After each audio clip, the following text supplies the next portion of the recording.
ప్రభువా నువ్వు చెప్పావు, నా భార్య మాట చెప్పిన మాట విని నేను నీ మాట తప్పిపోయిన నాయనా, నన్ను క్షమించు. తెలియక చేశాను నాయనా, ఇలా మోసపోతాను అనుకోలేదు నాయనా, క్షమించు నాయనా అంటే ఏమొచ్చేది అతనిలోకి? యథార్థత వచ్చేది.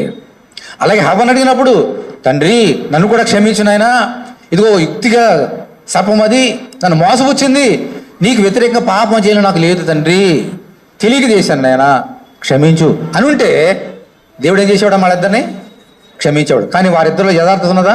ఆదామం లేదు, హవ్వనం లేదు. చేసిన తప్పు ఒప్పుకున్నారా? ఒప్పుకోలేదు. కప్పిపుచ్చుకున్నారు, తోసేస్తున్నారు పక్కనే. దావీదు అలా చేయలేదు. చాలా జాగ్రత్తగానండి. ఆదాము హవ్వలు తప్పు చేశారు, దావీదు తప్పు చేశాడు. కానీ దావీదులో ఏముందమ్మా? యథార్థత. వీరిద్దరిలో యథార్థత లేదు. అందుకని దేవుడు ఏం చేశాడు? వాళ్ళని క్షమించాడా? శిక్షించాడా? శిక్షించాడు.